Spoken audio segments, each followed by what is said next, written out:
Welcome to the What Really Happened radio show. Because World War III is a really bad idea.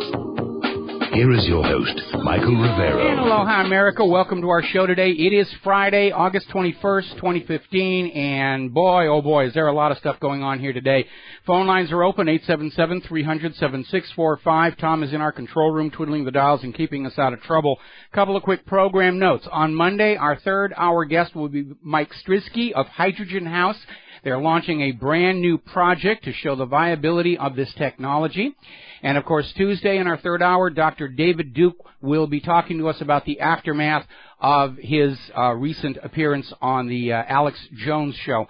Obviously, the top story right now, major headaches for stock investors, stock brokerages. Major plunge today, 500 points on the Dow. The NASDAQ, actually, in terms of percentage, NASDAQ had it even worse. And just since Wednesday, 1,000 points off the Dow. And it's just ugly out there. It's a good thing all those Wall Street buildings are air-conditioned, because if they could still open the windows, it would be raining stockbrokers all over the place right now. And I'm sure that probably, you know, a lot of us have a certain visceral thrill when the money junkies get hurt, and I wish it were that cut and dried, but it isn't, because these kind of losses will have a ripple effect throughout the entire economy. Everybody is scared. Everybody's in a panic. Everybody's hanging onto their cash contracts being canceled. Owed money is not being paid. People are having to cover margin calls. It is a panic out there. And it goes beyond just the stock market. As you know, there's the President's Special Working Group on the Markets, which has, since the Clinton administration, been tinkering with the markets to keep the stock market numbers up, to use as a political banner. You know, it's the economy, stupid. We got a really good economy. Look at all those numbers on the Dow. And that, you know, everything else is just, you know, irrelevant. Just look at that number. We're doing really good here. I got a huge federal government budget surplus, which he got by looting the Social Security Trust Fund. Now, this special working group, which is more commonly known as the Plunge Protection Team, they're basically committing actions, have been all along, which would be criminal violations for anybody else. But they're allowed to do it because they're working for the greater good or for the president or whatever it is. And there's now a downside to that, because the way the Plunge Protection Team works is every time it looks like the market's going to correct, they'll get a whole bunch of newly created out of thin air money from the Federal Reserve, and they will pour it all over Wall Street so Wall Street can buy up the stocks as fast as they're being sold, and because of the law of supply and demand, drive the prices back up. Now, the market is heavily overvalued right now. And after years and years of playing this game, there's a lot of these Wall Street firms that were part of the PPT whose balance sheets are now very heavily dominated by all these stock issues they've been buying. When there's a significant drop, like we've seen in the last 3 days, on paper, these firms can become insolvent literally overnight. Now, if the Fed just cranks out more money to just give to these Wall Street firms to make them solvent again, that in turn raises inflationary pressure on the U.S. dollar. You pay higher prices for everything in the store, and it puts more downward pressure on the dollar internationally. They are stuck. They're in a real corner here. There is no way out of this that doesn't involve a huge amount of upset. And already the corporate media is out there trying to blame China. This is all China's fault. You know, China mishandled their economy, and it's really all their fault, and they shouldn't have gone with the yuan and the renminbi and all. It's really all their... You hate that. We did everything right. It was all the fault of the Chinese. No, it wasn't. Because the foundations for this mess go back decades of Wall Street corruption and government complicity, and behind that, the Ponzi scheme nature of private central banking. We've known this sort of thing has been coming for years. But the people on the inside didn't want to hear that. They hire people who are going to tell them, oh, yes, it's all working out great. Yes, it's going to be wonderful. We're going to be rich. Who cares about anybody else? And there's an article over in shtfplan.com talking about stocks, oil plunge. It's not even September yet. feeling of fear in the marketplace. And they're talking about all these prognostications we were hearing over the last several weeks that September was going to be the bad month. And did it get here early? Maybe, maybe not. Because if you go back and you look at the history of the great crash of 1929, Black Tuesday, October 24th, 1929, back up a little bit. There was a crash in August, a small one. And there was a quick recovery from it, which lured everybody into a false sense of security and safety. And, hey, we weathered the crash everybody was expecting, and they went out even more reckless on margin calls, reckless trading.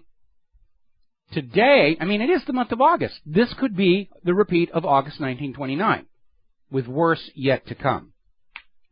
All righty, we're going to grab ourselves a phone call. Tom in Maryland, aloha. Welcome to the show. What's on your mind? Hi, Mr. Rivero. You were asking about Windows 10. Were you speaking with people about its inherent flaws? Well, we've been reporting on it. I never had any intention of updating to Windows 10 anyway. I would have preferred staying with XP. I've had to upgrade one machine to Windows 7, and I'm not even happy about that. I'm with you all the way. I just wanted to let you know, I took some screenshots for you. If you want me to send them to you, let me know. Okay. I'm running Vista, and I'm running XP on some of my computers, and Windows 10 is taking a real hard run at me, and I imagine everybody else. It's even got an icon permanently placed in the bottom, in my toolbar, which I didn't put there. I don't know how it got there, but I've never seen anything like this before, and I've been using Windows systems for well over a decade now. Yeah, it is very, very pushy. They're just trying to shove it. What this is it marks the transition from buying or licensing of software to software sold as a monthly service. That's their new business model. That, in the old days, you'd buy a piece of software, you owned it. You could put it on your machine, you could put it onto other machines, you could do whatever you want with it. And then they went with this whole idea of a license where you don't really own it, you merely license it on your machine, and therefore, we're allowed to come in and tinker with it, and you're not allowed to look at what's going on in the inside. And now the new model is computational services and software sold as a monthly service. In other words, they're trying to drag the world back to the computing model of the 1970s, where everybody has just terminals in their homes, and all the data storage and computation and software are on these giant mainframes that are under corporate and government control. And I'm very much opposed to that, because, well, look what happened at Google the other day. They got struck by lightning multiple times, and a whole bunch of data got lost. And you don't want to centralize stuff, because it becomes a target either for acts of nature or acts of terrorism. The more distributed you are, the more parallel you are, the more secure and robust and resilient you are as a whole. Right. Do you have time for one question? We've got about 1 minute before we go to the commercial break. Okay, maybe I'll call back with it. I wanted to ask you about the comprehensive annual financial reports. You want me to call back with that question? No, you don't need to. That's one of those things they put out there to say, see, the government has money, they don't need to take yours. But those reports, basically, the wealth is all in what are usually considered non-convertible assets, although obviously that has now changed over there in Greece. But the reality is the U.S. government is $210 to $250 trillion in debt and no way out. Everybody's in debt because our entire economic system is based on debt, and then they wonder why the debt rises up and crushes us like this Wall Street Godzilla just stomping all over the country and laying waste to everything. Okay? Yeah, and by the way, you can get a tour stick, a little USB device. You don't even need a memory or any operating system in your computer. You just have the actual frame, plug it in, and it's slow, but everything's on the stick. You pull it out when you go, and that's your answer. I've seen a lot of those. I have a lot of my encryption stuff is exactly on that approach. Thank you very much for the phone call, Tom. We got to let you go and take a break for commercials. Aloha, America. Welcome back to our show here, and I've often mentioned that banking is not really a science. They like to pretend it is. They like to pretend economics is a science. But it's really a religion. It operates on the belief of people in the system. The stock market is very similar.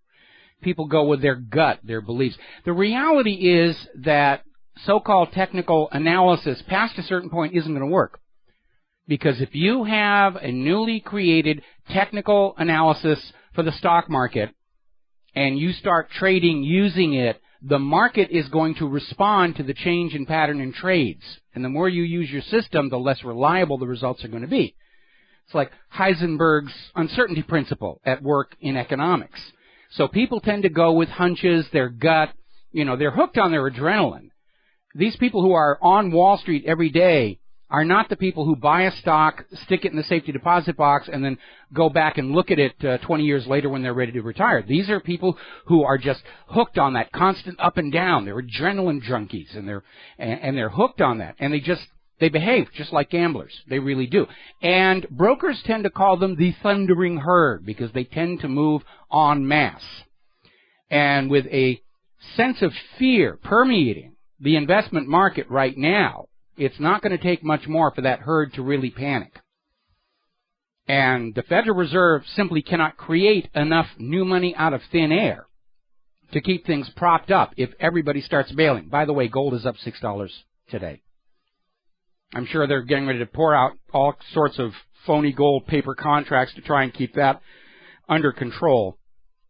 But it is chaotic. Is this the big crash? Too soon to say. Like I said, this could be a repeat of August 1929, where they had a small crash. It recovered quickly, and everybody said, oh, we're out of trouble. Let's go on back to doing what we were doing. And then, of course, October hit. All right, we're going to talk a little bit more about the economy further into the show, but I do want to go back and cover the war zones, and the plural is justified today. Kiev is shooting at Donetsk. Israel is bombing Syria. The North Koreas have been trading artillery and very nasty cutting remarks at each other. So, and again, I've said, we're in a race here. The powers that be want a bloody world war on which they can blame the economic crash, because otherwise everybody's going to say it's all the fault of those private central banks and those various governments who, in exchange for campaign donations, sold the people into the slavery of private central banking, because that's what it is. It's a system of enslavement. It's ruled by compound interest, ruled by debt, and it's no more legitimate a form of governance than rule by divine right or rule by slavery. And like those former failed systems, it only works as long as you allow yourself to be brainwashed into believing this is the way the world is supposed to operate. And we know it isn't. We had a system that worked for the nation and the people when we started the United States of America. And the bankers hated it. And they worked to undermine and subvert it, and they succeeded 3 times. Most recently, just a bit over 100 years ago, when they managed to swindle the government or bribe the government into letting them set up the Federal Reserve. So, getting on back to the war zone, Ukraine, meaning Kiev, has broken the ceasefire in Donbass 26 times in the last 24 hours, according to the Donetsk People's Republic Defense Ministry. That's a little more than 1 per hour. More than 130 mines, shells, and sabos have been launched at populated locations. They're not aiming at military targets, they're punishing the civilians for daring to think that they can run their own country for themselves. That's just not the new model under the New World Order. You are all perpetual slaves to that central bank. It's the new feudalism, the new serfdom, and you might as well get used to it right now. East Ukraine's Spartak has been shelled for 12 hours solid. And it's getting ugly. Now, there's an interesting story that came out of Russia Insider. Is an attack by Kiev imminent? Yeah. What else is new? And this article goes on to say that this escalating military punishment against civilians is not about bringing Donbass back into Ukraine, but to force Putin's hand into East Ukraine to protect what are basically ethnic Russians. And he's under a lot of pressure from his own people to do that. And the instant he does it, the U.S. is going to say, oh, great, we've got a war with Russia. We can blame Russia for all the economic hardship now. It's Russia and China. They're to blame. Not us. We never did anything wrong here. And they'll start a bloody war, and they will expect us all to forget all about the corruption Forget all about the rampant greed, the wealth inequality. Throw a snappy salute at that flag and fling what's left of our money and the lives of our children onto the designated enemy's bayonets. Because, hey, it worked the last 2 times. Crash of 1907, World War I. Crash of 1929, World War II. Crash of 2008, and look how hard they're pushing to get this thing really cranked up for real. Over at Sputnik News, Stephen Cohen is saying that Kiev's renewed attacks on Donbass is intended to trigger the U.S.-Russia war. That's the real game plan here.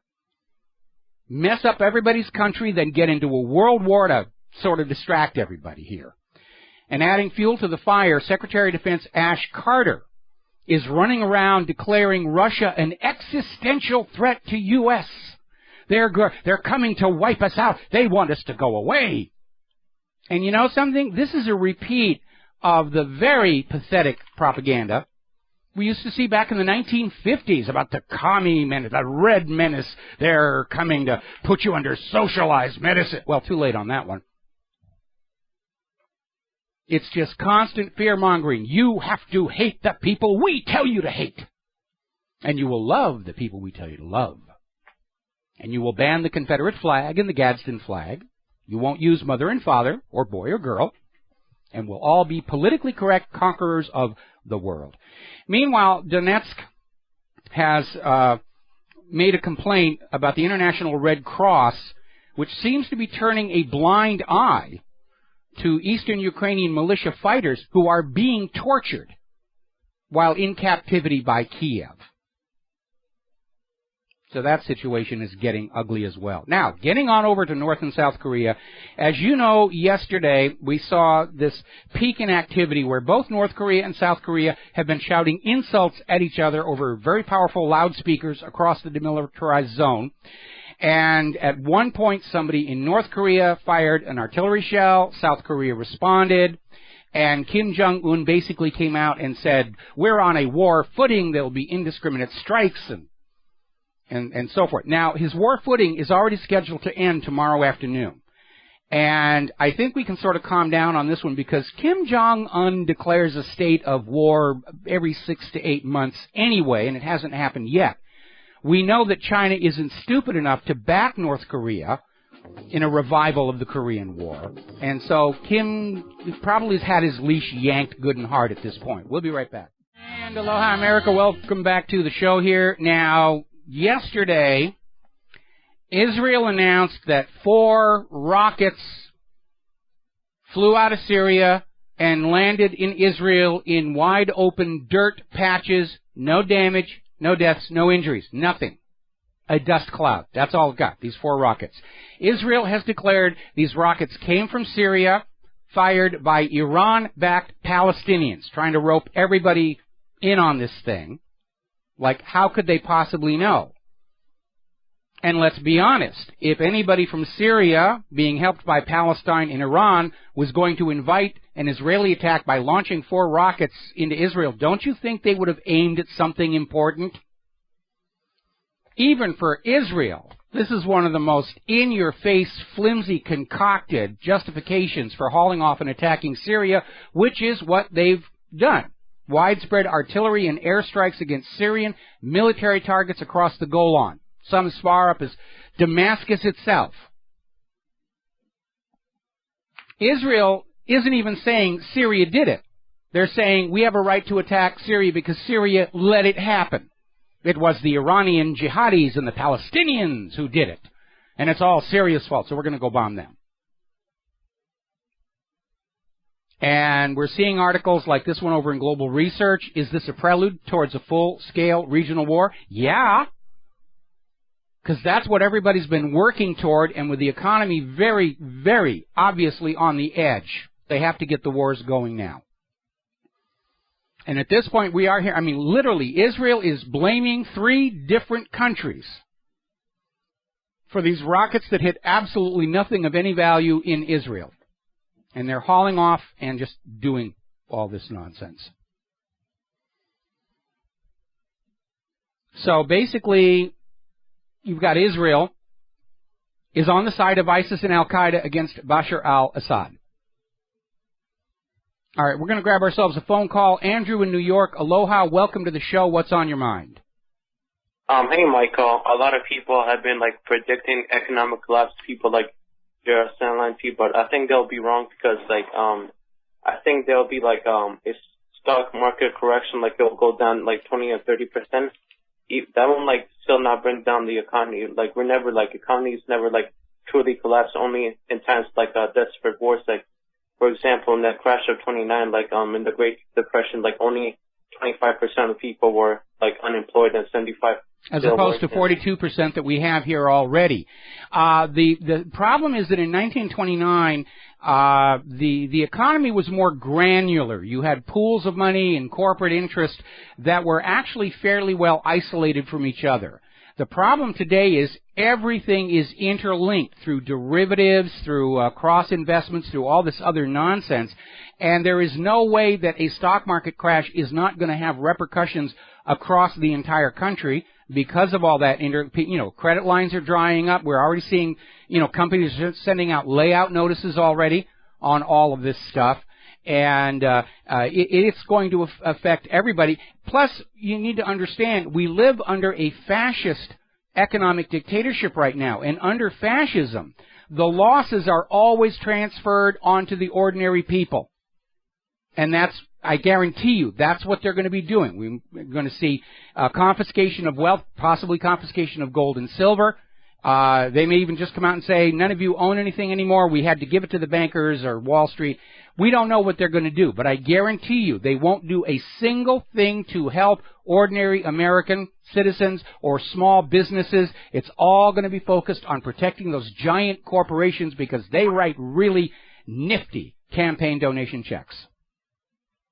But what I think is the powers that be, they want to delay the day of reckoning. Basically, they want to kick can down the road. I think the economy is getting worse, but I think they're just not going to let it fall upon the people, and they'll just distract the people when this third world war comes, when the U.S. Well, that's I think that's what they're thinking, but it's not going to work because that's what we know they're going to do because they did it twice before.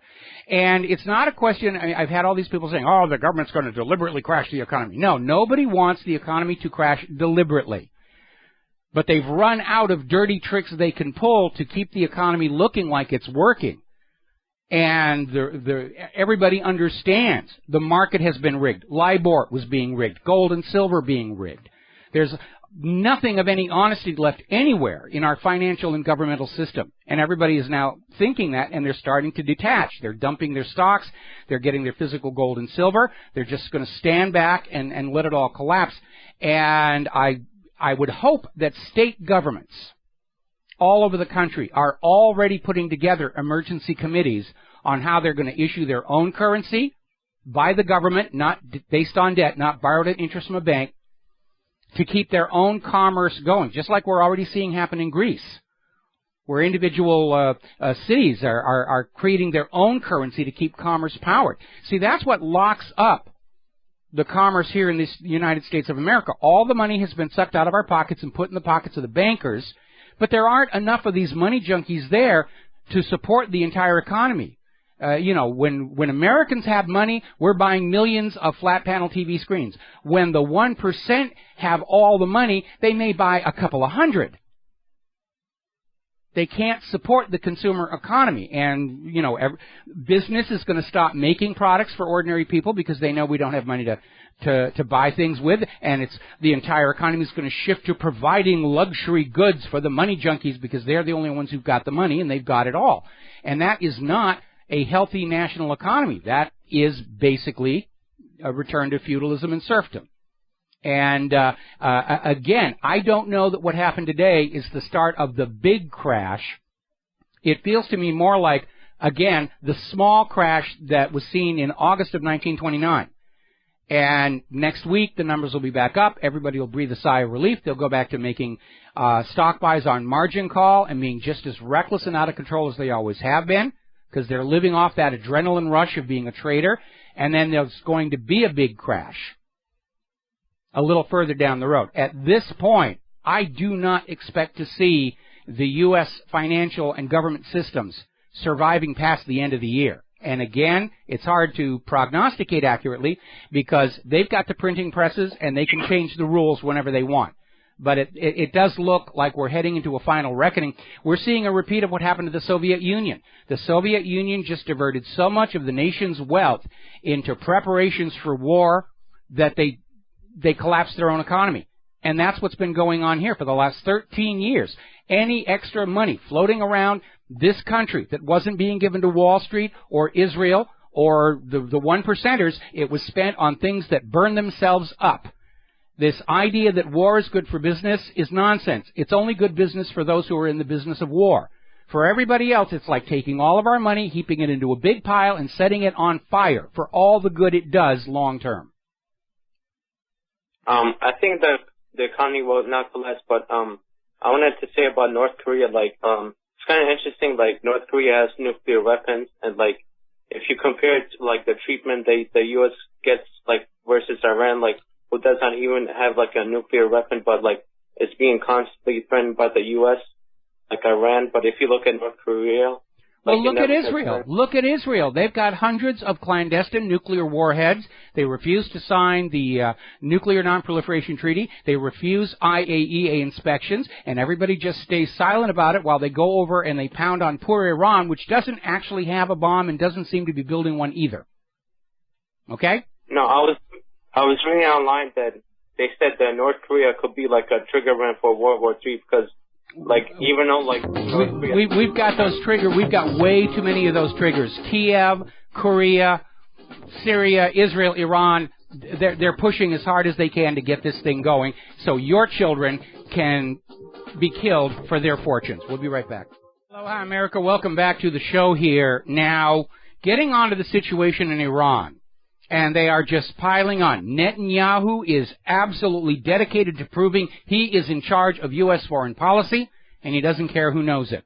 And they're piling on the propaganda, and Associated Press has been caught in another one of these deceptions. AP ran a story claiming they had an Iranian document that said that Iran will do their own inspections on the Parchin Center. International inspectors will not be, and this was being sent to me, and it didn't make any sense, so I didn't go with it. But this was coming out of AP. We have a document that proves Iran gets to inspect themselves, and how can we approve the deal with that? Well, the former head of Verification and Security Policy Coordination for the International Atomic Energy Agency, Tariq Rauf, in an interview at the Huffington Post, said this document that AP is waving around is a crude forgery. And he likened it to the document that was being bandied around by the Bush administration, claiming that Iraq was buying large quantities of refined yellow cake uranium from Niger. And that claim didn't make any sense back then because Iraq has plenty of natural uranium within its own borders. It doesn't need to buy it from Niger. But this was supposed to be the paper trail that proved Iraq was buying uranium, and since Iraq's nuclear power station had been destroyed by Israel, the only reason they would want uranium is to make bombs with. Well, former Ambassador Joseph Wilson went out and he checked and he confirmed this Niger document was a forgery, and it was very obvious a forgery. Outdated letterhead, the wrong signatures. And when he went back and said, this is a fake, Bush didn't want to hear it. And basically outed Joseph Wilson's wife, Valerie Plame, as a CIA agent, saying this is some kind of plot from the CIA. His wife, the CIA agent, sent him over there, and they're all opposed to me. And in the process, not only wrecked Valerie Plame's career, but destroyed Brewster Jennings and Associates, the company that Valerie Plame was working for, which was the CIA front for tracking who did and did not have nuclear weapons around the world. And Bush did this so that he could mire it all in scandal and confusion, and then he went on TV with this little Niger document and said, we have proof that Iraq is buying uranium from Niger, and they must be doing it to build a bomb. And, of course, now we look back and it was all lies. It was all lies. And they're trying to do it again because they don't know any other way to do what they want to do. If at first you don't succeed, lie again. And it doesn't matter how many times we catch them at it, how many times we expose them.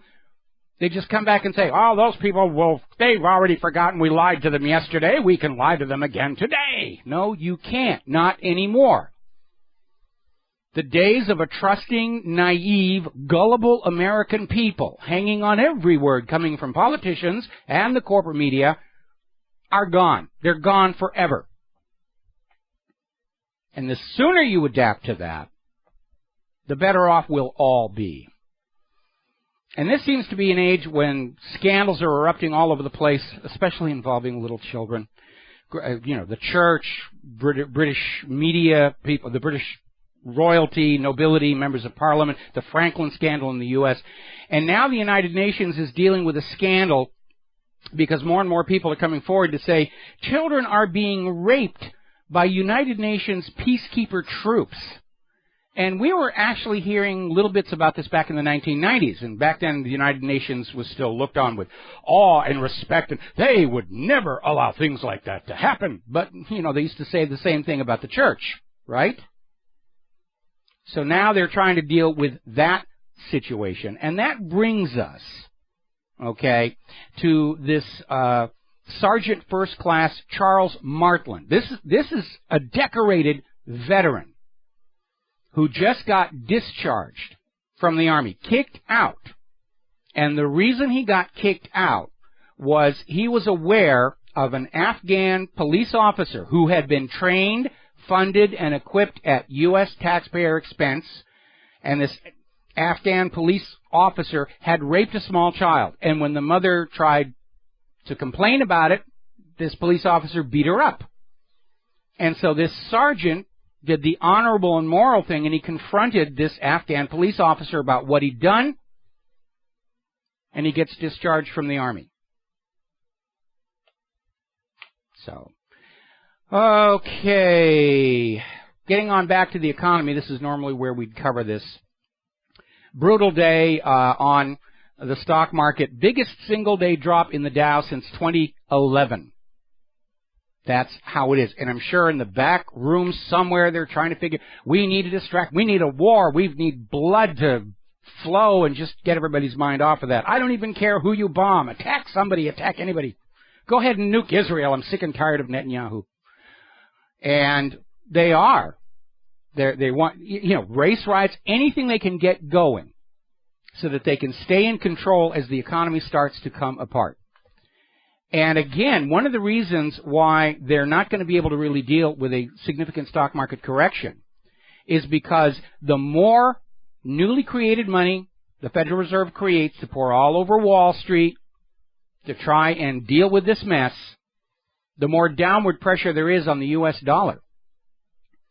The U.S. is desperate to keep the U.S. dollar, the global trade and banking currency, and the world is now aware that the U.S. dollar as a currency is currently backed up by $210 trillion of United States debt.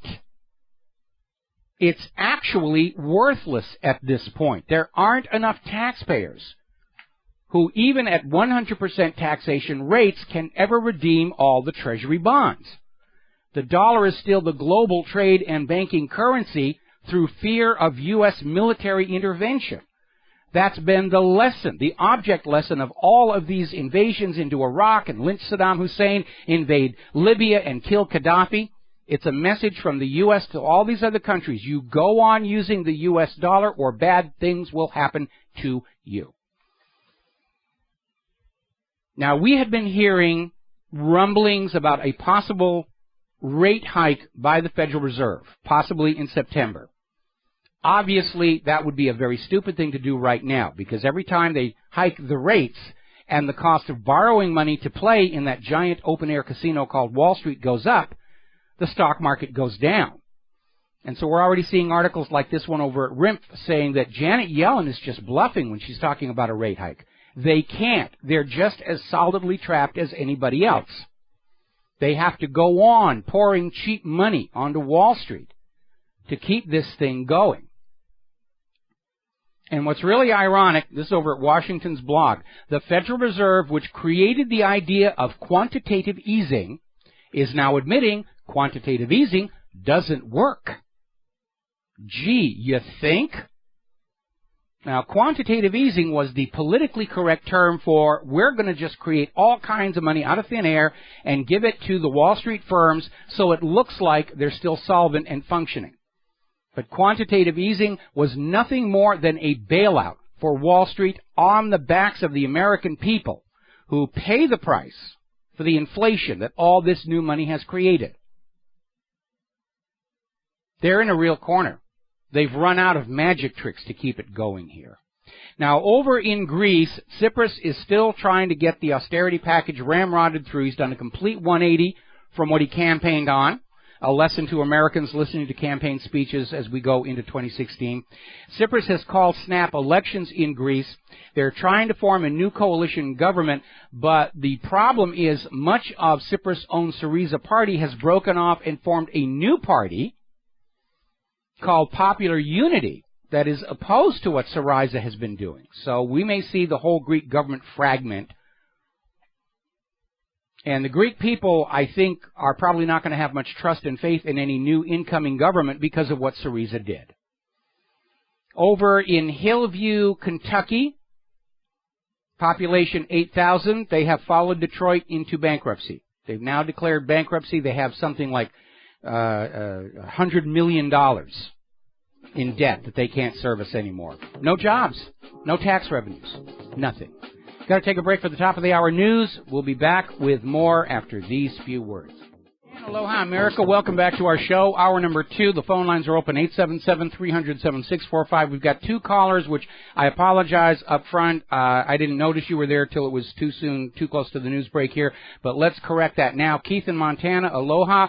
Welcome to the show. Thank you for your patience. What's on your mind? Well, I have 2 things for you. I actually only had one, but I got a second one here. Did you catch the GCN news thing about NORAD? Just a little bit of it. They're putting up a screen to protect the White House from gyrocopters. Yeah, I was just thinking, they should have started like something with 767 or something like that. But I'm wondering if the results of this testing are there, that they're going to break the disc on those too. Well, already I'm seeing this huge push to outlaw drones now. And there was even a propaganda piece where somebody put out this video of, we found this drone crashed in a field, and on the memory card was this video shot through this woman's window as she was in the shower, except that you could tell it was a professionally lit set. Are you anywhere near Missouri? Yeah, I am. I'm 37 miles north. Okay, you're under a frost warning for tonight, Yeah, I know. Anyway, August 21st, frost warnings out there. I know it is pathetic. Anyway, I wanted to, you made a comment there about the soldier thing, probably an article I probably sent you, but have you ever seen the documentary called The Dancing Boys of Afghanistan? No, I think I've heard about it, but I've never actually seen it. Yeah, that's a very shocking one. It shows that the U.S.-backed warlords and other officials within the so-called administration sit there and bid on these little boys and take them home as sex slaves. I don't know. I'm having a real hard time with it, and I know it's very obviously it's pervasive throughout our ruling class. Winston Churchill, when he was in charge of the British Navy before he was Prime Minister, always used to joke that the British Navy was all about rum, sodomy, and the lash. That's why the cabin boys were there for the captain and everything. But it just strikes me as I guess if you're out in a ship on the ocean, everything looks good. Small boy, not in the hole in the barrel. Whatever. All right. Well, anyway, I think that might be available on Top Documentary Films there, but it's an interesting video because of how they had to document that and what they had to go through with all those warlords and stuff over there in Afghanistan and the internal, resistance to filming that. Yeah, I can imagine they met a lot of resistance there. I mean, look what happened to the documentary that they made about the Franklin scandal here in the U.S. That was already in the TV guide ready to air, and all these members of Congress basically called up and said, you either kill that show right now or we'll pass laws that will drive you out of business. That's how scared they were of the documentary, which was Conspiracy of Silence was the name of the documentary, and all the copies were destroyed except for one editor's work tape that escaped the dragnet, and that is what you have on the Internet today about this scandal of young boys for sex that reached all the way into the White House itself, tarnished the reputation of Boys Town. And I think the people of the world are waking up to the reality of what kind of people work to become their rulers and controllers, and it's not a pretty picture. Yeah, one other comment here. Did you happen to catch I might have sent you that link there about the Norway LGBT movement. And again, I want to preface this by the fact I'm like Putin. I don't care what you do in your homes and stuff like that, but you don't teach this stuff in schools, you know. But, I may have missed that one. The last LGBT story I carried was the one where they're trying to outlaw the use of boy and girl in schools, for the benefit of those who really aren't sure what they are. And yeah, okay. Well, this one, it shows a school where the kids' slides and stuff were made into the appendages of the male, where they slide down through the orifice of the and then the kids also, they have to cross-dress on to play the roles of the boys playing the females with the lipstick, the dresses, skirts, all the stuff. And I noticed that a lot of people are having problems accessing that on Send that Twitter, one to me again. I want to put that up there. I mean, this is political correctness to the point where they could be causing far more damage to these kids' psychologies. With this kind. It's one thing if somebody just in their own heart understands I'm this way and they want to go that way. Fine, more power to you. But to take boys who know they are boys and force them to dress and act like girls for some political agenda, they're going to cause a lot of damage. And same thing for, forcing little girls to be boys. I mean, that's just out of control. Well, yeah, I mean, seriously, there are those that may believe that they were born that way, but when you're taught that way, it's different. I guess it's kind of like the old biblical saying about train up a child according to the way, Yeah, well, we all have to deal with these things inside. I have discovered recently that I'm actually a lesbian trapped in a man's body. Anyway, Keith, we're going to let you go here because I got a bunch of other phone calls. We're going to go to Dustin in New Jersey. Aloha. Welcome to the show. What's on your mind? Hi, Mike. Yeah, the other day you had a caller said it's over with the with the economy, and he's right. If you know Stephen Molyneux on Freedom Radio, he says, there will be no recovery. Prepare yourself accordingly, and he's absolutely right. Well, he's right up to a point. And again, I've been saying for months, my prognostication for the United States of America is that it is going to collapse the way the Soviet Union did and vanish into the dustbin of history. There's going to be about 3 or 4 months where we're going to have to look out for each other while we form a whole new republic. And the first rule in that new republic is no private central banks, public currency as a public utility, and life will be a lot better for people in America, just as life in the Russian republics is much better today than it was under the Soviet Union. And I really do think that's the way we're headed right now. Yeah, because we don't know the date of what, you can see it's happening, but yes. You don't know exactly the day, it's like, but you can see it, you see all the movement. There's no question. There's no question. And again, this idea that there can be a recovery is absolute nonsense, because under private central banking, the debt always exceeds the money supply. The debt grows faster than the money supply. There is no possibility of a recovery under such a system. It is a politically expedient lie to get people elected and reelected. Hey, Mike, I want to switch topics real quick. Hey, did you see on Amazon Studios this series called The Man in the High Castle coming out? It's an alternate universe where Germany and Japan won the war. United States. Well, there have been treatments about that before. Somebody actually just gave me a 1-year subscription to Amazon's new streaming service. I haven't even turned it on yet because I got to go through all that, sign up and stuff. But it's certainly an interesting story, and it was really very, very close. Actually, Star Trek did an episode about that, where they visited a planet that was a duplicate of Earth, except that the communists had won the Cold War. against the Americans. And so, it's not exactly a new idea, but it will be interesting to look at. Actually, I'm glad I'm on Amazon now because I get to see that new auto show with Jeremy Clarkson and Richard Hammond and I'm blanking on the third guy, Captain Slow. James May. Yeah, thank you, James May. Anyway, listen, we're coming up with a commercial break.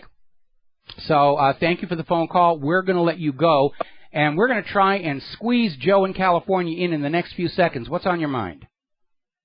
Hi, thanks for taking my call. I wanted to ask a couple of things, and I'll be quick. One of them was the postman that flew the gyrocopter into Washington. Were his letters ever actually read, or his redress of grievances, the letters actually distributed, or if they were blocked, is that a violation of the mail? And then the second one was, if there's a Wall Street type crash or a Clinton scandal, is that when something like an Oklahoma blast takes place or some sort of... It could very well be. Could set off a nuke in the middle of the U.S. Oh, Iran has attacked us. Forget all about the economy. We're off to war. Joe, stay on the line. I know you got more to talk about. I'm going to bring you back after the commercial break.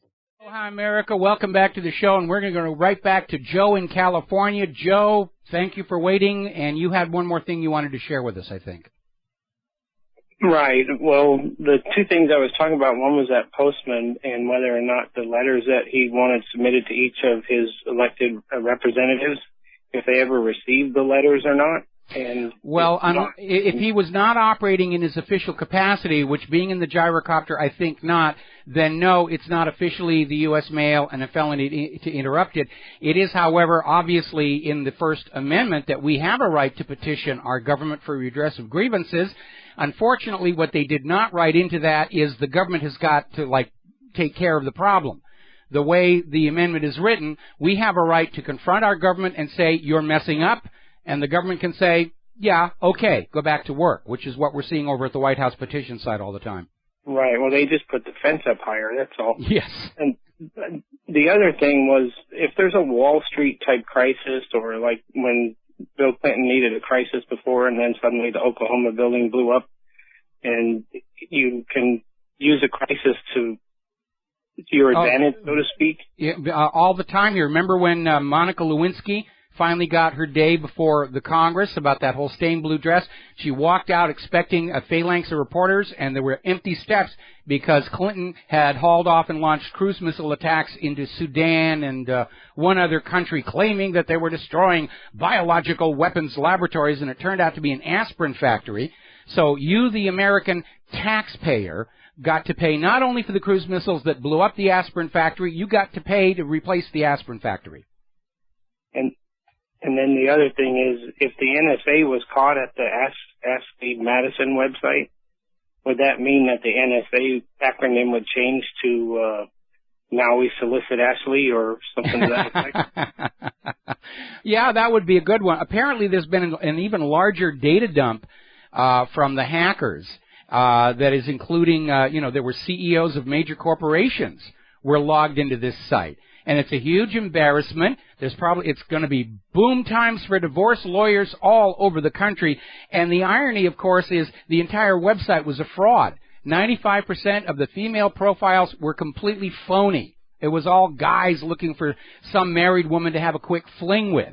And Ashley Madison is already being sued for fraud. They were running a fraud. They were taking money, saying, we're going to hook you up with a hottie who wants a hot weekend.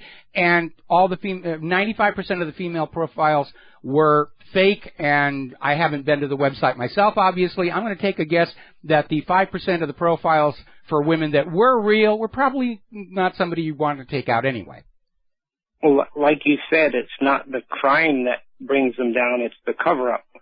Well, in a larger context, this is actually a good thing. Because if the hackers had gotten all this information and kept it to themselves, they would have been in a position to blackmail all these people. And there was a concern that this actually was a honey trap, virtual honey trap, set up by a foreign intelligence service like the Mossad, in order to have information with which to blackmail American business leaders. You will give the contract to Israel, and you will not give the contract here. You will not support boycott, divestment, sanctions, and so forth. And by outing all of this information, as painful and embarrassing as it is for the people who signed up for the website, and as much of a giggle as it is for the rest of us, it does remove the ability of somebody to use this information to blackmail these people. And a lot of them were in government. They were using their government email addresses. Yeah, this was, and talk about reckless behavior.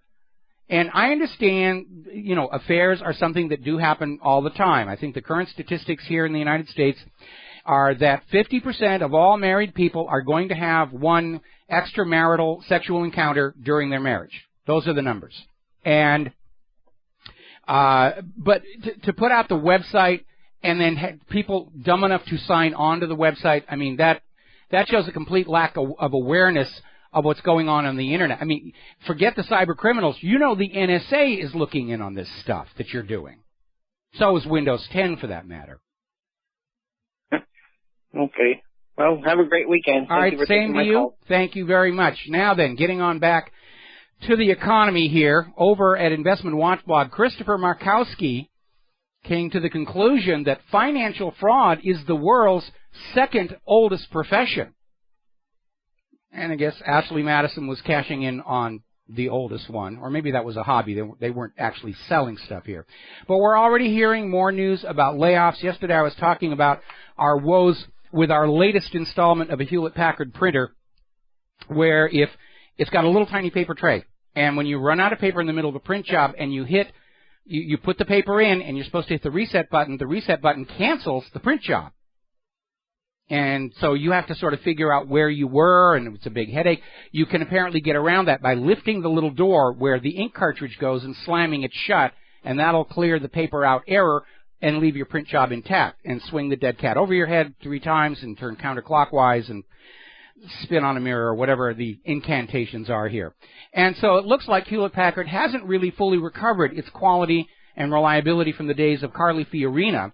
And according to their current CFO, Kathy Lesjak, they're now going to be laying off 55,000 people. That's a major hit on an iconic American company. And I'm sorry to see it happen, because my early memories of Hewlett-Packard are amazing. That was a company that showed how it could and should be done. And they were legendary. And after Hewlett and Packard left the company, the opportunists and money junkies came on in and said, we can bleed this brand name for all of its worth. We'll just slap it on this piece of crud we got from Hungary, and we'll make huge amounts of money. And then, of course, they wound up having to fire Carly Fiorina, which is something we should all keep in mind when we see her up there on that stage wanting to be president of the United States of America. Now, do you remember back when Bush was president, there was a bit of a stink involving the Liberty Dollar. Now, these were gold and silver coins, and they called themselves Liberty Dollar, and they were basically coins for people who wanted to have physical silver and gold in this particular shape. And then they made the Ron Paul dollar. And I guess George Bush had his little feelings hurt, because he sicked the Treasury Department on the Liberty Dollar and shut them down under this bogus idea that they were engaged in counterfeiting, because their coins had the word dollar on them, which is not the exclusive trademark of the United States government. Other countries have dollar on their currency. Canada, Zimbabwe. A lot of local communities have trade dollars. It was a bogus situation, and they confiscated all of the silver and gold and said, you're not allowed to have this stuff. You will use your Federal Reserve notes. Well, apparently, following the failure to actually get anybody to go along with this idea that they were engaged in counterfeiting, the government has now returned all the gold and silver to the Liberty Dollar customers from whom it was taken. If you were a Liberty Dollar customer and you've got your sales receipt, you can get your coins from the federal government. They finally surrendered this particular piece of nonsense. We'll be back right after these words from our sponsors. Aloha, America. Welcome back to our show. And now we come to my favorite part of the program. We're going to talk about Hillary's email scandal, because it just keeps on getting better and better and better. It's the gift that keeps on giving. Okay. Reuters is reporting that some of the emails, at least 30 email threads on Hillary's server that they're aware of, not part of the deleted blanked part, but stuff that was known to be on the server, was information that is automatically classified by the U.S. government and State Department's regulations. They're born classified. They were never not classified. And they go right through Clinton herself, her aides. At least one of these emails went to Sidney Blumenthal, who did not hold a government position at the time and did not have the necessary security clearance. So Hillary's excuse that they were unclassified when I got them, that is now no longer operational. They were never not classified. And if they existed on Hillary's server without the appropriate classification markings, it's because somebody deleted them. Now, remember when they turned over Hillary's blank server to the FBI? And a lot of people say, oh, well, we've got the FBI on her now. And I said, don't get excited. Because the FBI's past history with the Clintons is one of cover-up. What launched my career in blogging and the truth movement and talk radio 21 years ago, what ended my career in Hollywood, was discovering within the FBI's own paperwork evidence of the fraudulent manufacturing of testimony in the Vince Foster case to sell the hoax that it was just a suicide. So the FBI has a track record of protecting the Clintons. And I don't think they've changed since, because if they did, the Clintons could turn around and say, well, as long as we're in trouble, we're going to blow the whistle on how you covered up the murder of the White House Deputy Counsel.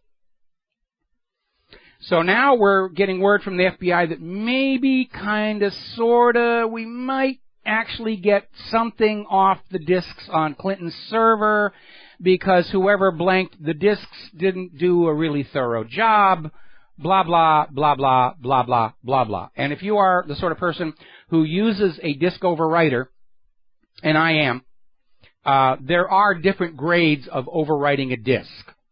And you want to go for the mil-spec one.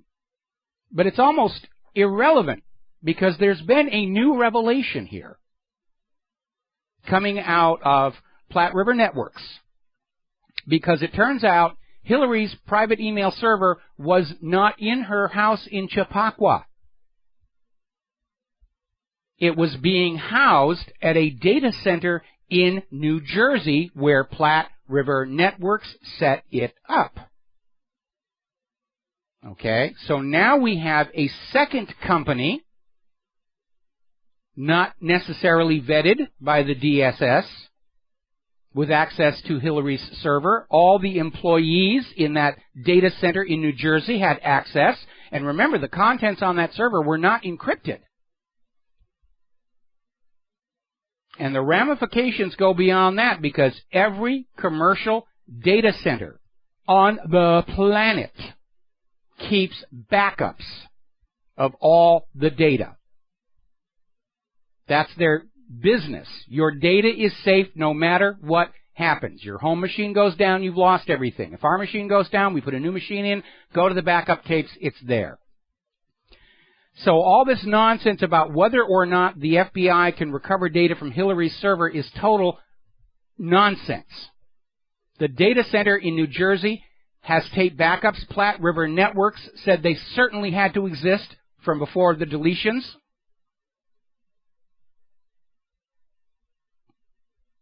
And doesn't the NSA have all those emails as well? Even Fox News is now acknowledging there's a second company that had access to Hillary's server. Now let's talk about the first company. I want to step back here a little bit. There's a lot going on here, and you need to be thinking about it. Platte River Networks, which set up Hillary's secret server and has their own business server in their bathroom closet, has been sued for illegally accessing databases and stealing White House military advisors' phone numbers. Platte River Networks illegally accessed the master database for all U.S. government phone numbers. It also seized 390 lines in a move that created chaos across the U.S. government. Now, this reeks of being somebody's espionage operation. There's no reason for an ISP to actually be cutting into telephone lines. Looks to me like somebody wanted to plant a tap somewhere and they slipped with the wire cutters or something.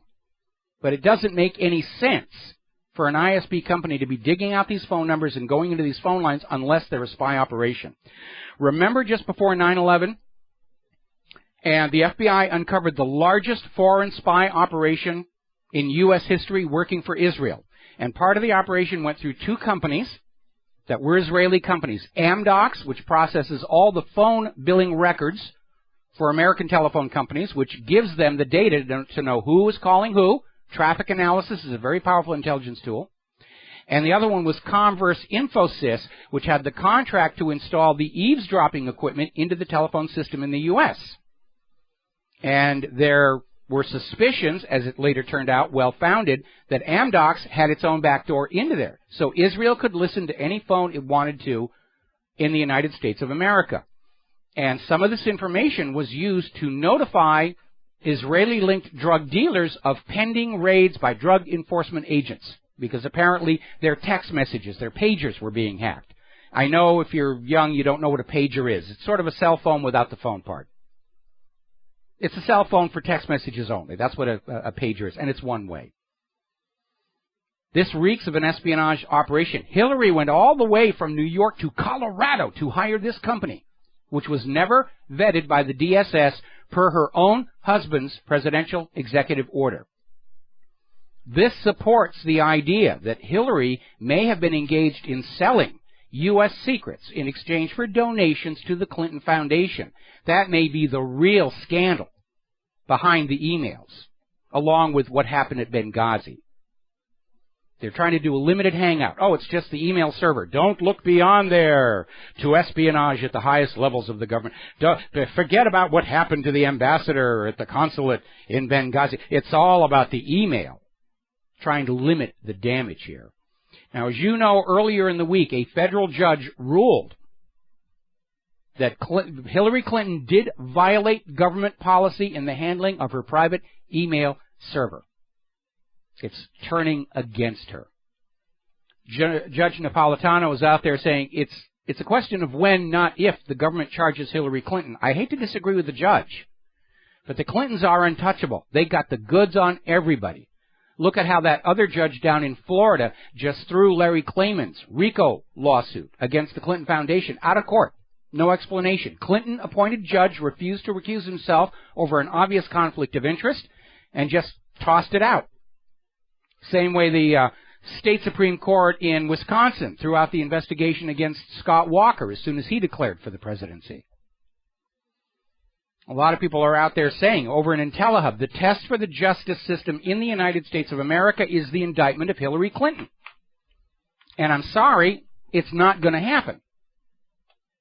And I'm not investing a lot of time in making it happen. I just want to see her out of the race for the White House. Got to take a break for commercials. We'll be right back. Aloha, America. Welcome back to our show here. We're going to go right to the telephones here and get Clint in Nevada. Aloha. Welcome to the show. What's on your mind? Yeah, I was just listening to your last segment, and I was going through some Facebook articles on this issue, and I was looking at the comments, and it's really changed just in the last week. Hardly anybody was supportive of Hillary at all. And yeah. I mean, it was hundreds of them I was looking through. I mean, this has really changed. And, you know, like you said yourself, the Internet's, you know, changed the landscape. She might be able to stay out of prison, but it's going to destroy her politically. She's going to be a dead duck. Yeah, that's basically it. Every day that goes by, there's another revelation that shows that, yes, she lied.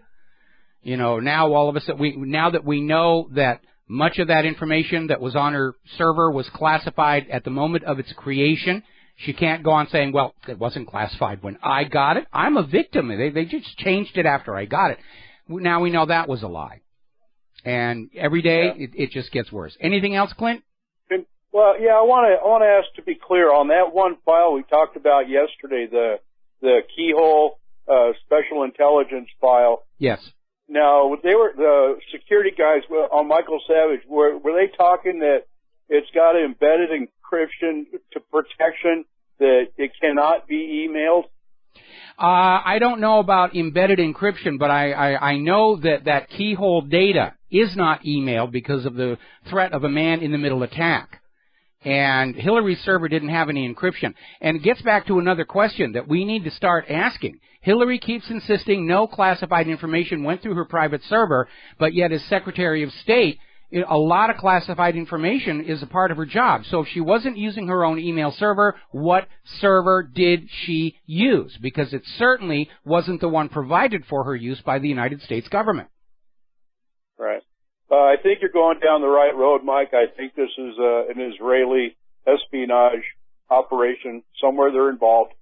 Yeah, that thing about stealing the phone numbers and interfering with the phone lines, that in a mom-and-pop loft operation that has their own server in the bathroom closet, that reeks of being somebody's spy shop. Well, just the files we know about, they're top secret. Why would you have them on a server unless you was going to do something with it?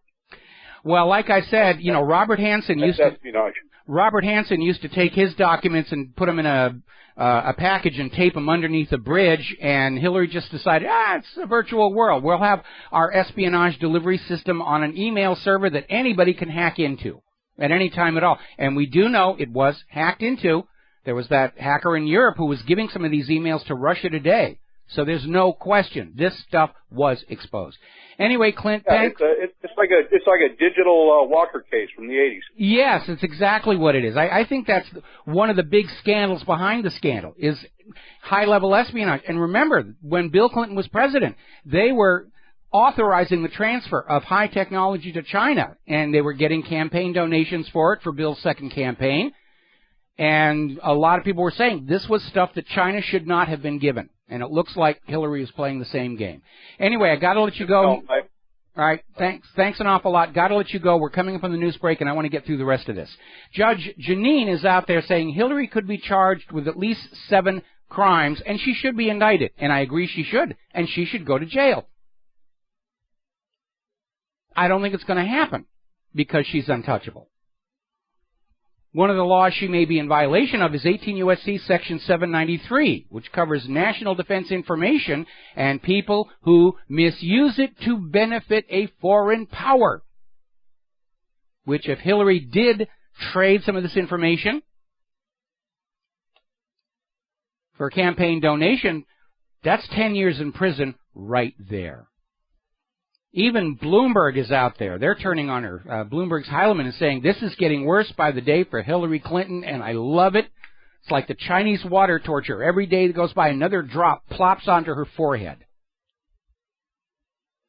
Now, I posted a flashback to this article where Fox News confirmed the U.S. government was running guns from Benghazi into Syria to give to the rebels to use against Bashar al-Assad, including al-Qaeda and ISIS. And U.S. intelligence agencies were fully aware of what was going on. So here is Hillary's problem, and it's a big one. If Hillary on her own smuggled guns from Libya to ISIS and al-Qaeda in Syria, declared enemies of the United States during the War on Terror, that is the definition of the crime of treason.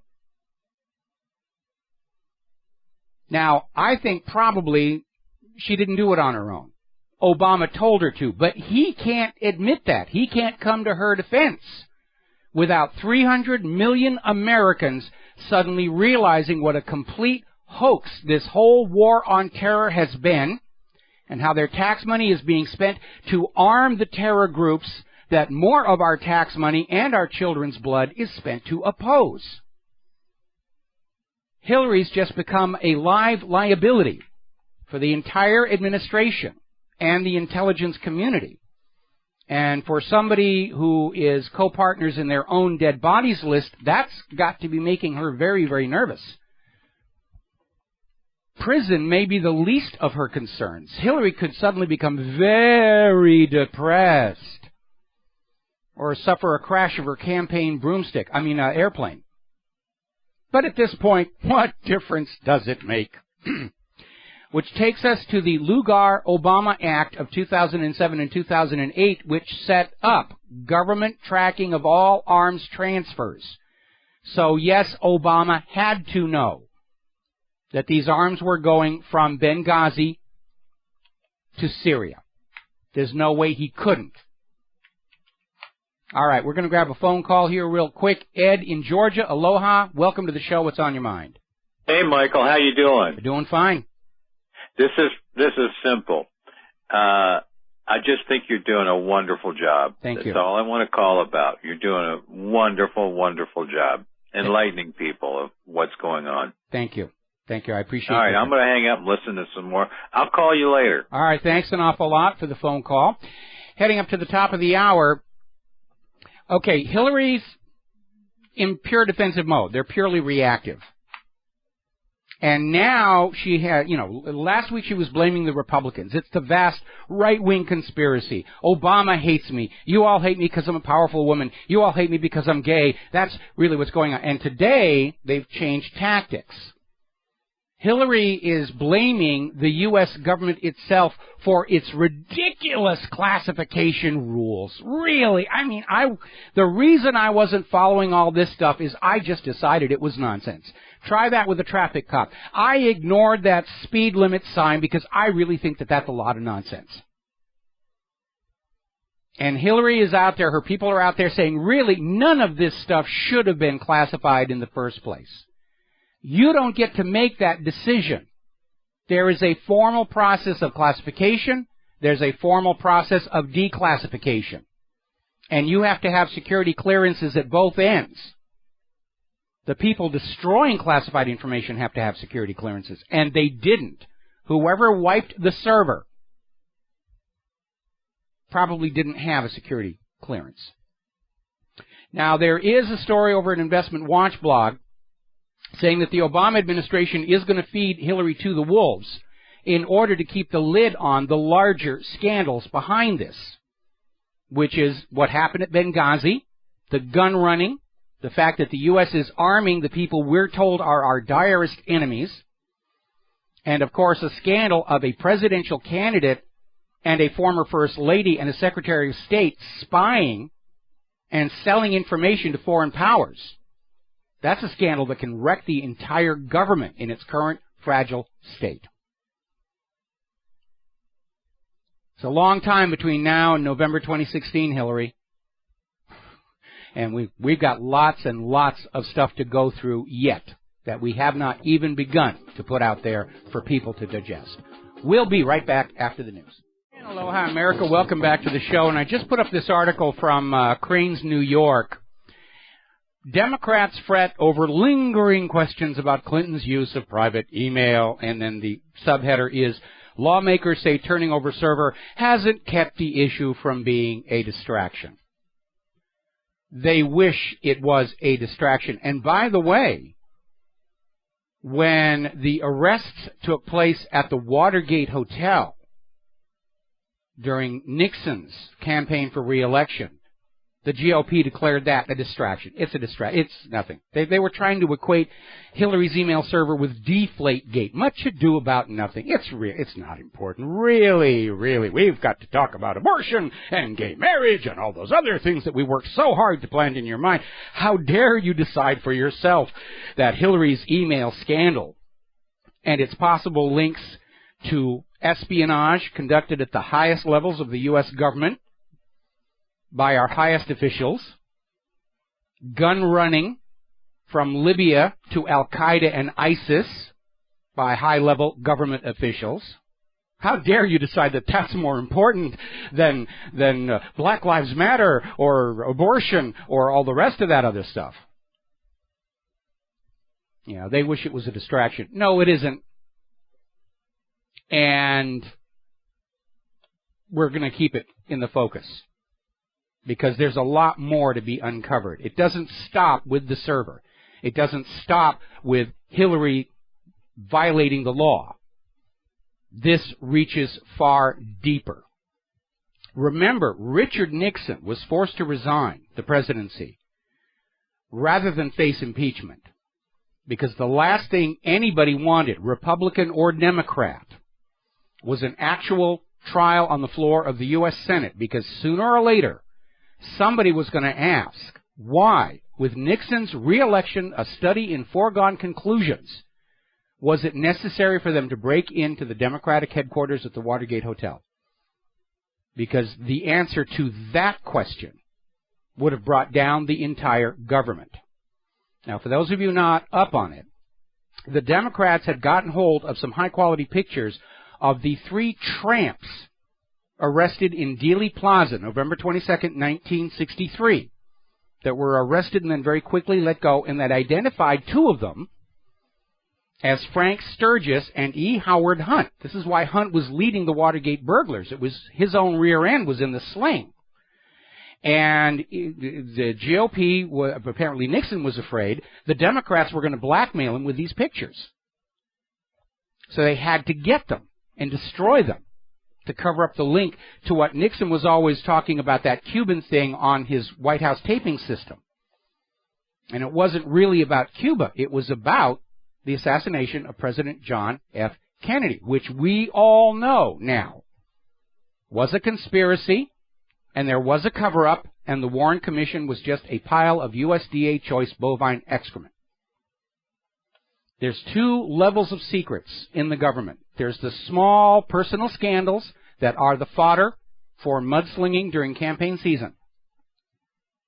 And then there are the great secrets so horrible that they would instantly destroy the faith of the American people in the entire system of government itself. Kennedy assassination is one such. 9/11, another one. Our presidents, secretaries of state, presidential candidates selling out our country to foreign powers. Speaking of selling out the country to foreign powers, Mike Huckabee is still over there in Israel, getting all kinds of campaign donations, in theory, from expat Americans living in Israel.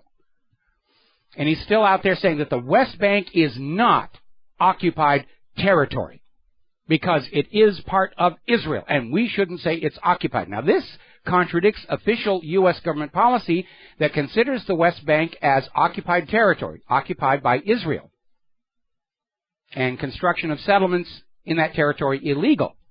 And Huckabee's out there saying, I don't see it as occupied. You know, that makes it appear as if somebody is illegally taking land. I don't see it that way. In other words, Huckabee knows who he really works for, and it's not the American people. It's not the American government. He's over there proving to Israel that he will work loyally for them if he can get anywhere near that Oval Office. All right, we're going to grab ourselves a phone call. Mo in Florida. Aloha. Welcome to the show. What's on your mind? Hi, Michael. Thank you for taking my call, sir. You got it. Michael, I know that we were talking about the Kennedy assassination, and as you know, when they the mob thought that Kennedy was going to play ball with Joe Kennedy and the whole situation, and they really thought they had John F. Under their control.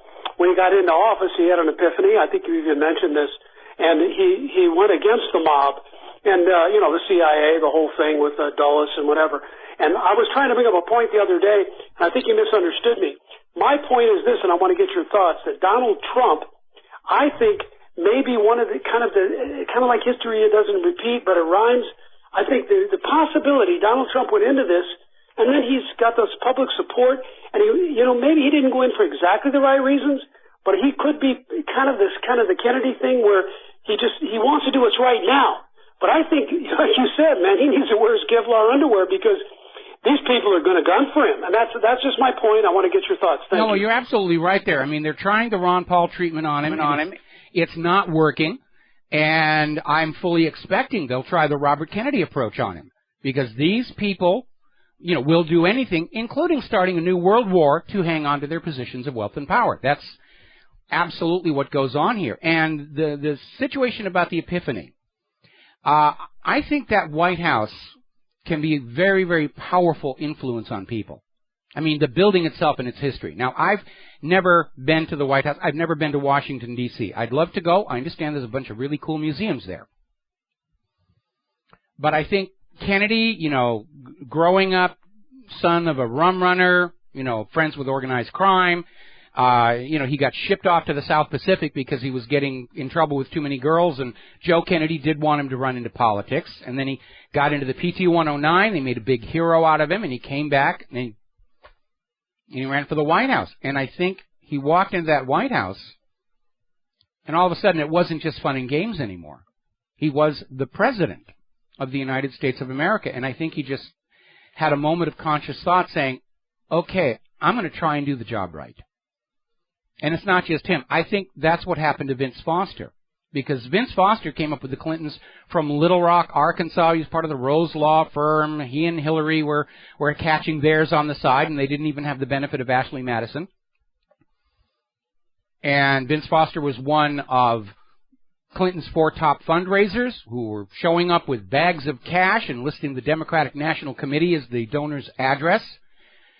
And I think Foster got into that White House, and it changed him. And all of a sudden, he couldn't just continue to go along with all the cheating and fraud and corruptions that he'd always gone along with before. And he drew the line at the presidential trust declarations, primarily because if the fraud were ever exposed, because he signed those declarations as the preparing attorney, he would go to jail. And that was his downfall. He developed a conscience, or at least an instinct for self-preservation, and that made him a liability. I think that's what happened. Now, getting on back to Donald Trump, he's down there in Mobile, Alabama. They originally had a venue for 2,000 people. The tickets went, they had to shift to a venue, tens of thousands, and now they're up to the stadium. 40,000 seats, and they may succeed in filling that. This is a repeat of what we saw with Ron Paul in 2008, 2012. Others candidates were using Photoshop to make it look like they had a crowd. Ron Paul had the real crowds, and that's why they were so afraid of him. He had the support of the American people. And these other candidates are all running on the support of the big money. They're the money candidates. They're proof that the rich can buy and operate the nation for themselves. Not anymore, maybe. We'll be right back. And aloha, America. Welcome back to the show here. We're talking about Donald Trump, and I'm still getting all these emails saying, oh, Trump is, he's just there to take votes away from Jeb Bush so Hillary can win next year, and that's why you shouldn't support him. Well, at this point, both Hillary and Jeb Bush are self-destructing. And while I do think Jeb Bush will be in the primaries next year, I don't think Hillary's going to last that long. I don't think she is. And even if she gets to the primary, she's not going anywhere. Trust arrives on foot but departs on horseback. In other words, Hillary has spent years and years building this image of she's just a plain person like the rest of us. And then we all see the pictures of her at Bergdorf Goodman and realize, no, she's not. She's a money junkie. And Trump has a huge ego. We know that. He puts his name on everything. The Trump casino, the Trump hotel, the Trump car, the Trump bathroom, the Trump trash compactor. It's all got his name. The moment that he thinks he could actually win the White House, and that moment has already passed, any allegiance and support he has for Hillary will vanish. Especially because Hillary is in the process of self-destruction. Now, everybody is still trying to attack Donald Trump over this issue about getting rid of anchor babies. And they're all saying, well, he'd have to change the 14th Amendment of the Constitution. But more and more legal scholars and historians are coming forward and saying that actually the 14th Amendment of the Constitution does not grant citizenship to the children of illegal immigrants, or in fact, of the matter, any immigrants who are not naturalized citizens. The 14th Amendment was there to grant citizenship to the recently freed slaves. And in the supporting documentation around the creation of the 14th Amendment, it clearly states the children of foreign nationals born in the United States of America are still subject to their foreign government of origin of their parents. This idea of the anchor baby was concocted out of thin air by people who wanted to flood the nation with immigrants any way they could for cheap labor, cheap votes, political gain. Now, interestingly enough, over in Ireland, back in 2004, they voted against the idea of anchor babies. In 2004, Ireland voted down the idea that children born of immigrants in their borders were automatic citizens. It passed with 79% of the vote. And at the time they passed this, they were the last country in the entire European Union to allow it. None of the countries in Europe have this idea that people can sneak across the border, have a baby, and it's an automatic citizen.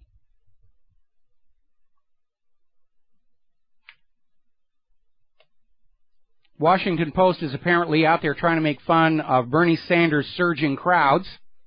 Remember that video that Hillary did out of that bicycle shop in Iowa, and then we found out there wasn't anybody around? The video of her making the joke about Snapchat and everybody's laughing, and then we find out from people who were actually there, nobody laughed. They added the laugh track in. Huge amounts of fraud going on. All right, we're going to take a phone call. Bob in New Jersey, aloha, welcome to the show. What's on your mind? Hey, Mike, how are you? Doing fine. A little bit about Donald Trump. I used to call on, I used to be a technical rep for a company that sold pigments. I used to call on Mary Carter Paint back in the 70s. And our representative down there and some others used to say that it was rumored that Mary Carter was tied up with the mob, the CIA, money laundering, drug trafficking, etc. Mm-hmm. Well, Trump came on the scene. I started looking into it because he was also involved in Resorts International, which Mary Carter founded. Now, I should go back a little bit to the 50s when Thomas Dewey was given $2 million by Alan Dulles out of the CIA slush fund. He bought a company called Crosby Miller Corporation, headed by a friend of Thomas Dewey, James Crosby. Crosby later became the first casino here in New Jersey. Mm-hmm. Crosby then bought Mary Carter Paint, or they merged with them. I'm not sure just exactly how it happened. Okay. At that time, Mary Carter was being used to launder Meyer Lansky's money. Yes. And from Meyer Lansky's money, also the CIA, because they were funding the anti-Castro Cubans in the 60s. Operation Mongoose. Right.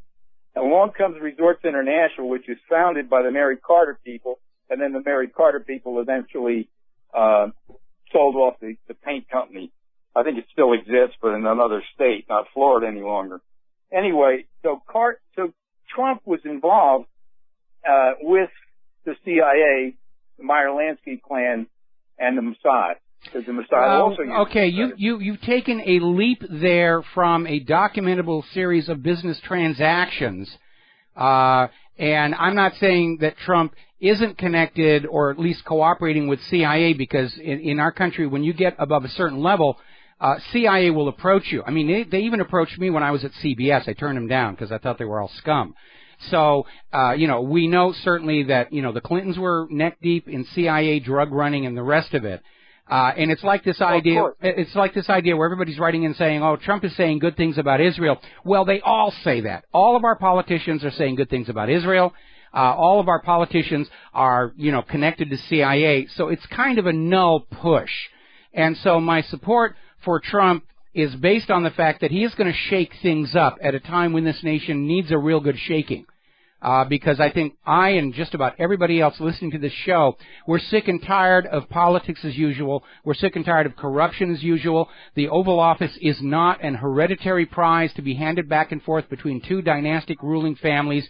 We need some fresh blood in there. Not just a Donald Trump who's an outsider and a maverick, but we need a clean sweep of Congress as well, so that whoever's going to be president after next year's election has got a Congress that's more focused on taking care of this country than kissing the butt of Tel Aviv. And that's really that's kind of where I'm seeing Donald ran ads on Israeli television. Okay, we're running out of time here, okay? Now, this idea that Donald Trump said nice things about Israel, yes, he did. But don't forget, only a couple of days ago, Israeli media was railing against him. They hauled Dov Zakheim out of obscurity to come on out and scream that Trump isn't real, he's not serious, he's not a real conservative.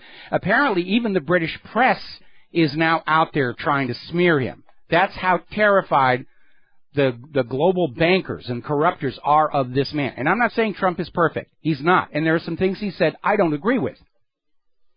But he's going to shake things up, and that is what is really needed right now.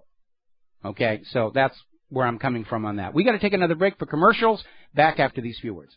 Aloha, America. Welcome back to our show here. Now, in addition to all the potential exposure coming out of Hillary's email scandals, Barack Obama is also having to deal with his own issues lingering from Obamacare, which has been an unmitigated disaster both for its overt and covert purposes. And there is a lawsuit that has been filed by the U.S. House of Representatives against Barack Obama to preserve the House of Representatives' power of the purse under the Constitution. In other words, the president is not allowed to spend money unless Congress says so, and all revenue measures originate in the House of Representatives under the Constitution. Now, they violated that a few times. When they were putting that TARP through, it failed in the House, then passed in the Senate, which had no business initiating a revenue measure. Then they arm-twisted the House to ratify the Senate version. It's unconstitutional, and it should have been invalid. But the government feels that it's above the law, which it isn't under our system. Under the constitutional system of government, everybody, from the bricklayers in the street up to the president themselves, is subject to the same set of laws, or should be. Hillary obviously feels she's above the law, and for practical considerations, she may be. But the House is suing Obama over the Obama administration's arbitrary declaration that they have the authority to spend $178 billion to reimburse the health insurers for subsidized patients under the Affordable Care Act. And the House is saying, no, that money has to be approved by us before you can put it out. The White House is saying, no, we're going to declare them as merely entitlements, and therefore we can spend the money without your permission. So it's going to court, and I hope the court comes down on the side of the Constitution, because the president isn't supposed to be able to just write his own checks outside of budgets already granted to him by Congress. Now then. Been another terrible tragedy down in St. Louis. Autopsy shows the St. Louis police shot this teenager, 18-year-old, in the back. They really are out of control. Over in Stockton, police unloaded 600 rounds during a bank robbery hostage situation and shot the hostage 10 times themselves, killing him. Remember that shootout at the Empire State Building? 9 people wounded, all by the New York Police Department. The United States has just now passed the old Soviet Union gulags for the largest prison system in history. The United States of America, we jail more people than anybody else here. Alrighty, let's see, over in Germany, their government has now charged a German intelligence officer who was discovered as working for the Central Intelligence Agency, and they've charged him with treason. And apparently this individual supplied the CIA with around 200 classified German government documents in exchange for about $30,000. We need to have a good old-fashioned spy hunt here in this country. Unfortunately, every time they catch an Israeli spy, they just send him back home. That's what happened to those dancing Israelis. Remember 9/11? The U.S. had just uncovered the largest foreign spy ring in our history, run for Israel inside the United States of America. When 9/11 happened, there were these individuals who were dancing and clapping and cheering as the World Trade Towers were coming down. They made such a spectacle of themselves. People called the police. Turned out to be Israeli. They were working for Urban Moving Systems. Apparently that was their cover. Pacifica Radio later identified 3 of them as known Mossad agents. And in Carl Cameron's 4-part series on the Israeli spy ring, a government official was quoted as saying there was evidence linking those arrested Israeli Mossad agents with 9/11, but that evidence was classified by the U.S. government. We need more of the German approach to spies here in this country. And that includes, of course, the very obvious signs of an espionage aspect to the Clinton email scandal. I mean, just think about it. Company not approved by the DSS. Server housed in a New Jersey data center where anybody in the building without a security clearance could access it. The data was not encrypted. The security certificate was weak. We know for a fact it's been hacked. We now know for a fact classified information was arriving at the server already classified. And the money is just pouring into the Clinton Foundation, which, as it turns out, is not actually a nonprofit organization. They don't have the paperwork for it. It's a for-profit corporation. It's amazing. All righty, let's see. The war on drugs is over, and we lost. And this is Police Chief Campanello basically saying, yeah, we've lost this. And the reason is very simple. It was never a war on drugs. It was a war on the competition's drugs, the other people's drugs. We don't touch the CIA drug smuggling that was going on out of Mena, Arkansas, while Clinton was governor down there. Never go after Air America. If somebody gets caught and turns state evidence like Barry Seal, they just rub them out. Oh, no. The drug laws are only enforced against little tourists coming across the border with a little pakalolo from Hawaii. We don't go after the real big drug dealers because that's the government. The biggest drug smuggler in the country is the country. When the Taliban were still in charge of Afghanistan, they had all but obliterated opium poppy production. Today, after U.S. occupation, Afghanistan is supplying 90% of the world's opium.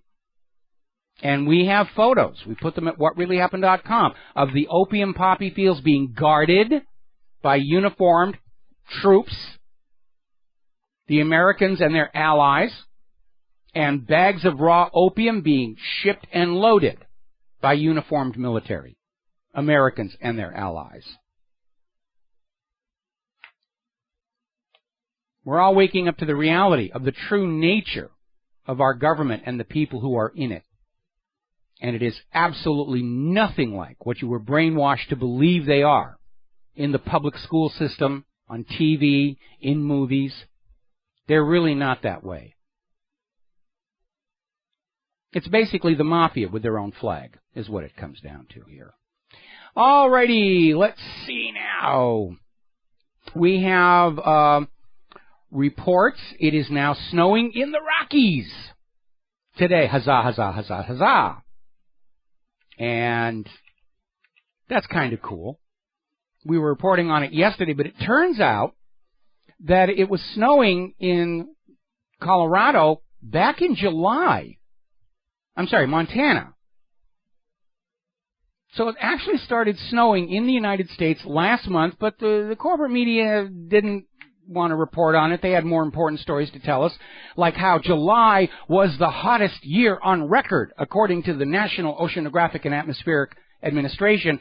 However, for anybody who bothered to actually look at the raw data before these statistical adjustments and corrections, our July was the 51st hottest since 1895. That's what the raw data shows. And as I mentioned to that caller before, there's a frost warning up in Missoula, Montana for tonight.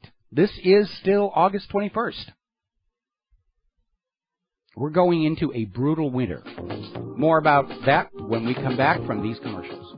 Hi, America. Welcome back to the show. Last program on this Pauhana Friday, and we were recapping yesterday's story by the National Oceanographic and Atmospheric Administration of the Government of the United States of America that declared this last month was the hottest July on record, and it was carried all over the media, and you will believe this. And as it turns out, looking at the raw data, once again, they lied. It was the 51st hottest since 1895, well below the 1930s, which was the last truly warm period in American history.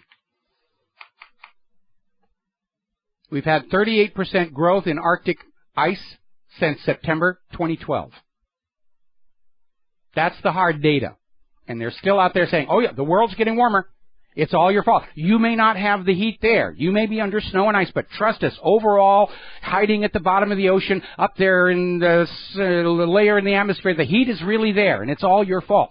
And you have to pay us carbon taxes, and you have to buy and sell carbon credits, and you have to let us tell you how to live your life to save planet Earth from your destruction. This from the same people who are showering the planet with depleted uranium munitions, not to mention outright war, bombs, drone strikes, and all the fossil fuels they're burning up for their tanks and jeeps and jet planes and ships and the rest of it.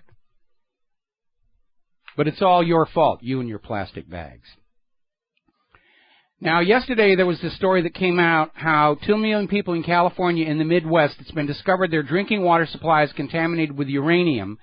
And immediately there was a move to say, oh, it's natural occurring uranium and nobody's at fault. It's just one of those things. And when you get cancer, we'll sell you more radiation as a cure and chemotherapy here. But as it turns out, 78% of this problem comes from the use of nitrate fertilizers.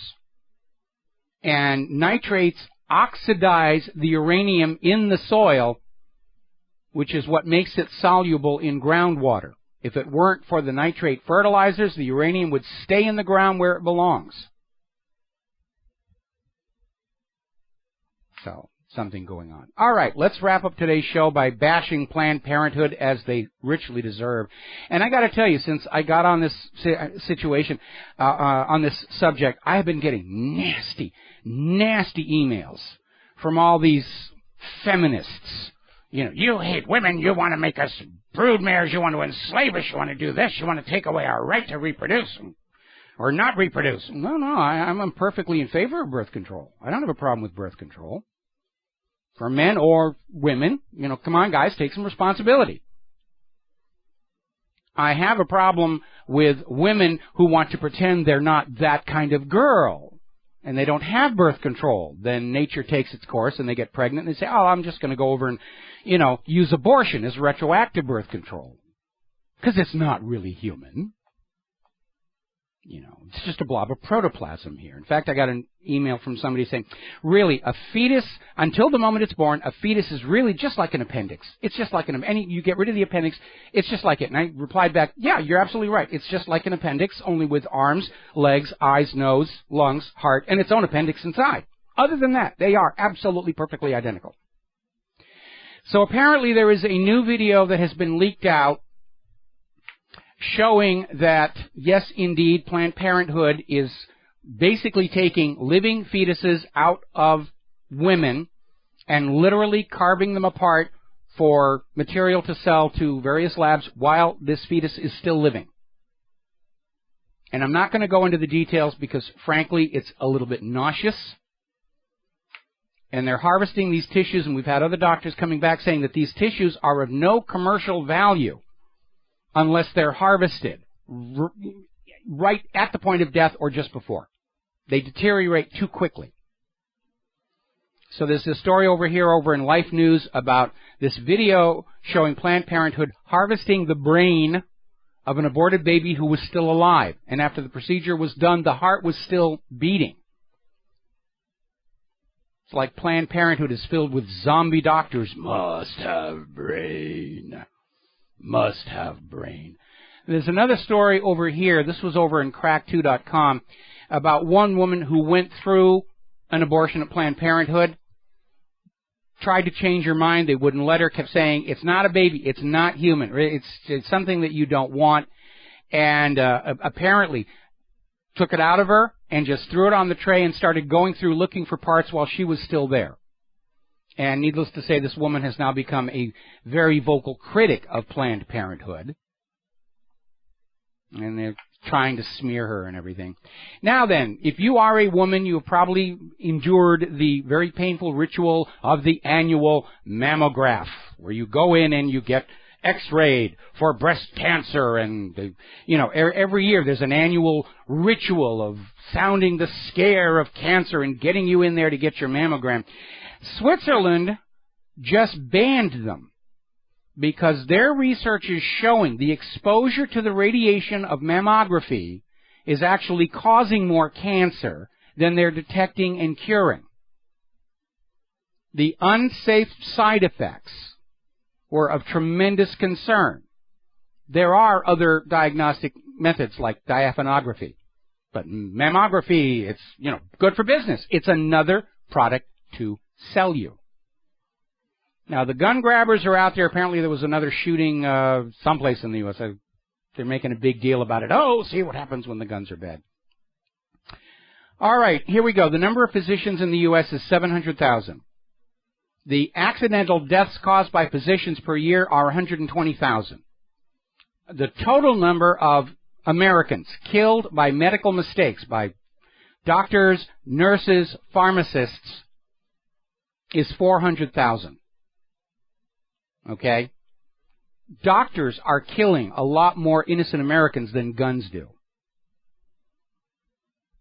So why are they going after the guns? Oh, we're concerned for the safety of the public at large. Okay, well then let's rein in some of these out-of-control doctors. Like they did thankfully get that one who was telling healthy patients they had cancer so we could sell them cancer treatments. Because that's what they're in business to do. Sell you a pill, sell you a cream, sell you a lotion, sell you a shot. Now, the National Cancer Institute has admitted marijuana kills cancer cells. It specifically targets them. It doesn't hurt the rest of the body, other than making you temporarily silly.